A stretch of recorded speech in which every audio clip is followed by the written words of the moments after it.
Neighbors in Oak Park are calling out for help. They're saying this traffic circle on Streamview Drive is a death trap. Thieves target a gold exchange business trying to break in using a sledgehammer. Plus, newly released video of the officer response inside Robb Elementary School in Uvalde, Texas, the day 19 students and 2 teachers were killed. Rent prices in San Diego, the highest they've ever been. How college students are coping. A first-of-its-kind fire map that you and first responders can use with the click of your fingertips. CBS 8 News Live at 6 starts now.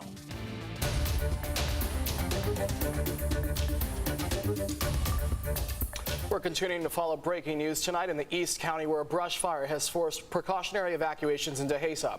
Good evening, I'm Jesse Pagan, in for Marcella Lee. I'm Carlo Cicchetto. Sheriff's deputies have evacuated homes along Sequan Oaks Drive. We're told one person, a civilian, has suffered burn injuries. According to CAL FIRE, the Harbison fire has grown to about 15 to 20 acres, and more resources have been called in. At last check, firefighters say some outbuildings are threatened, but so far no homes. We'll bring you any new developments here and on our social media platforms as we get them in. Our other top story tonight, a traffic circle in Oak Park has people there feeling unsafe. People who live on Streamview Drive, that's just off the 94 near Lemon Grove, say the traffic circle is causing wrecks, even sending cars into homes. CBS 8's Brian White spent the day talking to neighbors and trying to find answers from the city of San Diego. I'm here on Streamview Drive in Gale Street in Oak Park, where neighbors are calling this traffic circle a death trap.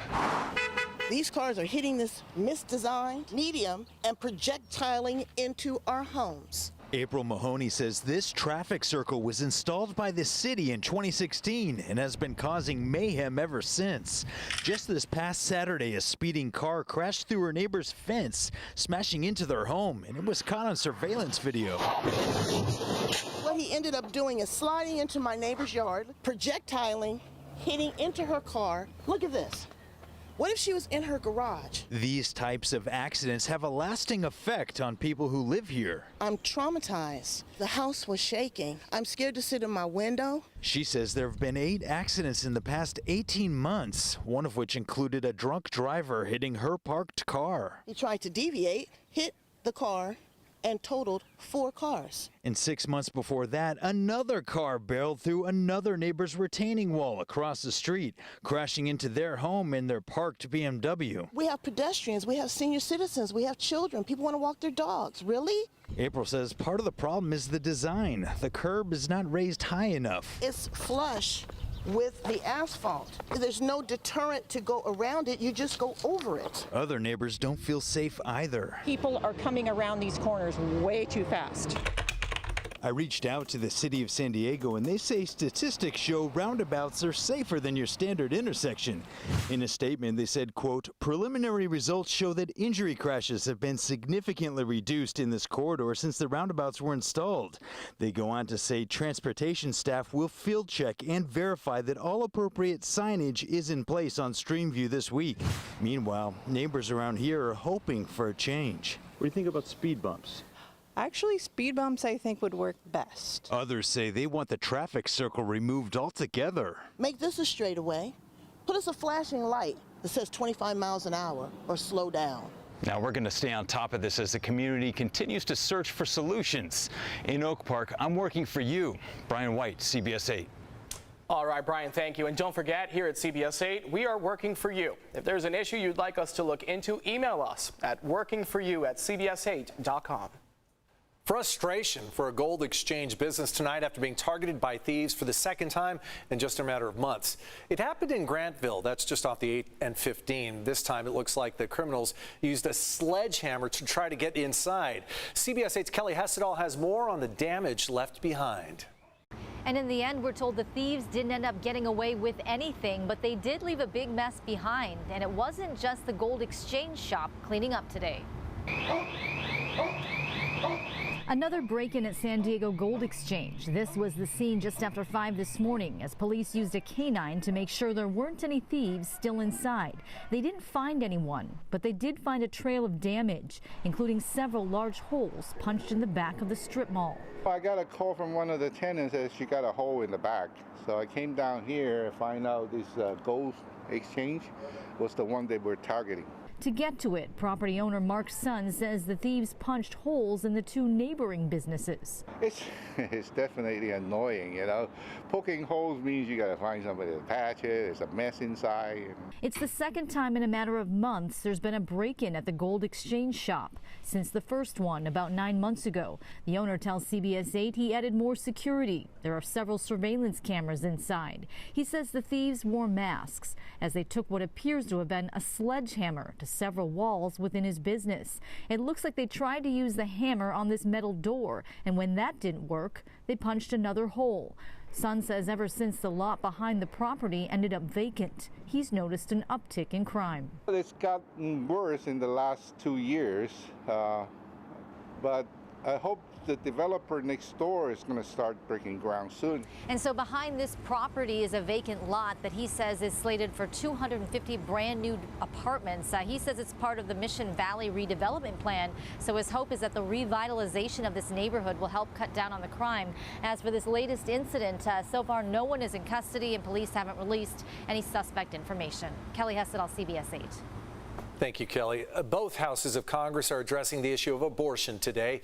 It comes in the wake of last month's Supreme Court ruling overturning Roe versus Wade. Earlier today, lawmakers heard from people both for and against a woman's right for an abortion as they consider bills that would protect access to the procedure. The hearing comes days after President Biden signed an executive order aimed at protecting access to reproductive health care services, while admitting that there is a limit to what he can do without Congress. Abortion is already banned in 10 states.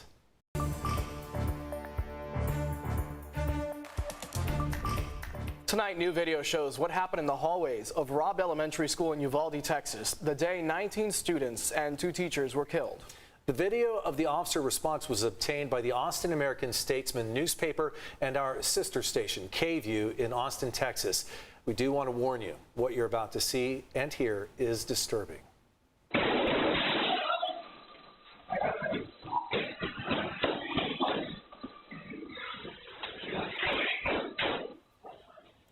The video shows dozens of officers arrive in the hallway less than 20 minutes after shooting started. Some run toward the classroom, but you see them scatter back to the end of the hallway when they're met with gunfire. 70 minutes passed before any officers went into the classroom. The newspaper and television stations say they chose to release the video to give transparency to the community. Victims of gun violence, the California Attorney General and local California governments could soon sue gun manufacturers when they don't follow state law. Governor Gavin Newsom signed the gun control bill into law today. Political reporter Morgan Reiner talked with a gun rights group with plans to fight back. The California Pistol and Rifle Association told me that they have plans to sue within the week to fight back against this new law. But I also interviewed the author behind the bill who told me he was fully anticipating a lawsuit. So he wrote the bill in such a way that he believes it will survive any court battle. Assemblymember Phil Ting said it's a day he's been working toward for a year now. Californians will now be able to take the power back into their own hands and sue the firearms industry, gun manufacturers, gun distributors, gun store owners, if they're not following California law, if they're not being responsible corporate citizens. The bill doesn't go into effect for another year, Ting said, to allow more time for the state to prepare, and it will not apply to shootings that happen before then. So unfortunately, we'll have to wait for the next firearms shooting to occur before someone can hold the industry accountable. While Ting said the bill is based off of a New York state law, the California Pistol and Rifle Association said it violates both federal law and the Constitution. It seems like every law coming out of the legislature and being signed into the governor is like going through that checklist of the thou shalt nots and doing it anyways. His organization plans on suing within the week. When people go on used cars incorrectly from drunk driving, we don't go to Ford and say, hey, we can sue Ford now because somebody had too much tequila last night and killed somebody.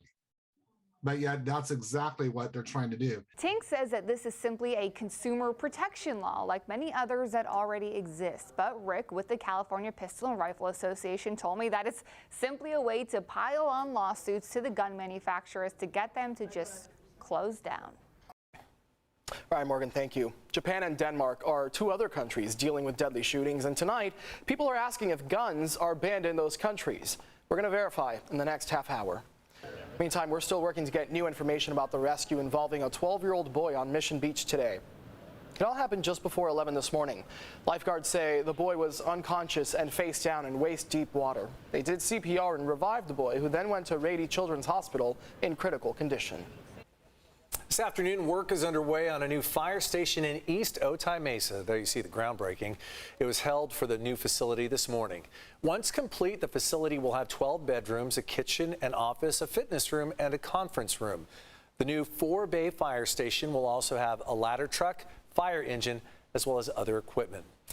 Tonight, firefighters are making progress in the Washburn fire in Yosemite National Park. They're working to protect some of the largest and oldest giant sequoias in the world. Some of them are thousands of years old. The fire has burned more than 3,200 acres and is 22% contained at this hour. Firefighters are now working on a new plan of attack as the flames move away from the sequoias into a remote area of the park that is hard to reach.